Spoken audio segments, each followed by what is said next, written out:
נשמה שלי, תקשיב. אנחנו הולכים לדבר עכשיו על משהו שהוא חשוב, כי אצלך באמת, אם אתה רוצה להזיז טוב את השיער בלי ההלוואה והריבית, כדאי שתלמע החלקה יפנית. החלקה יפנית? והבאנו במיוחד בשביל שתעשה החלקה. זה לא יפה שאתה מביא קרח ואתה אומר החלקה. ואני מלא דעת עם הטלטלים שלו, אבל אני... יאללה, אילון, תחליק.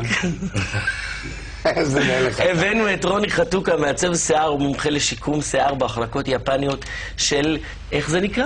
שיסיידו? שיסיידו. יפה. אני מתנצל על זהו, אבל לעומת זה אתה תשלים את זה. יש טיפול חדש, אבל אני רוצה קודם להבין מה היה פעם לפני החדש.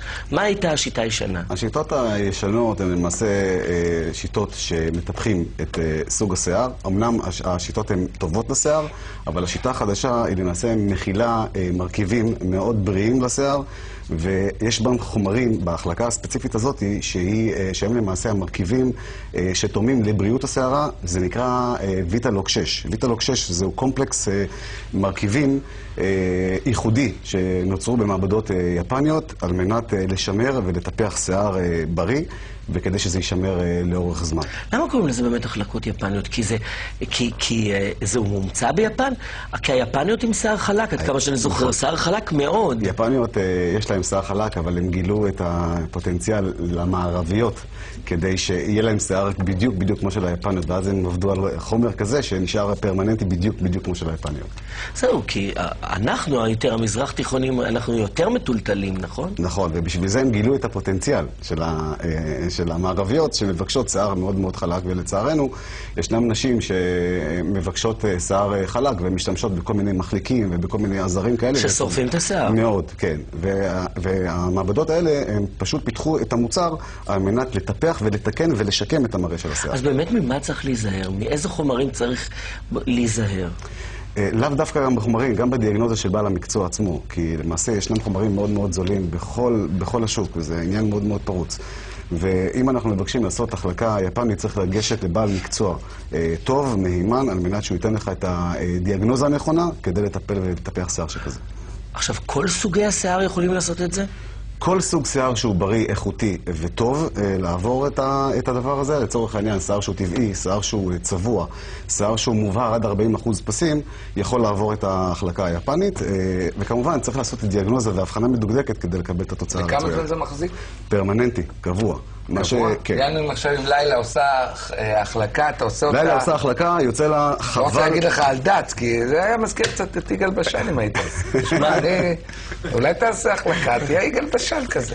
אפשר לעשות לכבשה של שם להחלקה יפנית. לא, נשמה שלי, זה כל החן שלה. היית עושה החלקה? לגבי לילה, יש לה שיער מדהים, אני לא הייתי עושה להחלקה, אבל לצורך העניין, במידה והייתה רוצה לעשות להחלקה, זה היה יוצא... כן, אבל בטח צריך לבוא כל הזמן, כשהשורשים גדלים, בטח צריך לבוא כל הזמן לתיקונים. זה מאוד אינדיבידואלי מלקוחה ללקוחה, ככה שמה שעושים זה נשאר פרמננטי וקבוע. מה זאת אומרת, אבל... שוב, השיער הרי גדל, והשורשים הם מקורזלים. נכון. אבל לא נכנס לתוך השורשים עם ההחלקה. לא, אבל ההחלקה עצמה, מה שנעשה על השיער נשאר באופן קבוע. מה שגודל, מחדשים, וזה מאוד אינדיבידואלי מלקוחה ללקוחה. ישנם לקוחות שיגדל להם השיער אחרי 3-4 חודשים, הם יהיו חייבות לרוץ לתקן. אתה אינדיבידואלי בעניין של הזמן, כל כמה זמן צריך לחדש. כן, בדיוק. אוקיי. עכשיו בוא נראה תמונות ואתה תסביר לי של הלפני ואחרי. אין תמונות של הלפני ואחרי. אני אראה לך לפני, ואחרי כנראה לך אחרי. זאת לקוחה שיש לה שיער מאוד טבעי, שיער בריא, שיער איכותי לעבור את ההחלקה, וכמובן כשאתה רואה שיער טבעי, הוא יוצא גם מאוד מאוד יפה. מי שבא עם שיער טוב, יוצא לה טוב. איזה יופי. יפה באמת. אותו דבר, אותה לקוחה, אתה רואה, הסוג שיער הוא קצת שונה, הוא שיער מאוד מטולטל, מאוד עבה, וכמו שאתה רואה לאחר ההחלקה, השיער יוצא עם ברק מדהים ואיכותי. הוא נראה גם יותר בריא. נכון מאוד.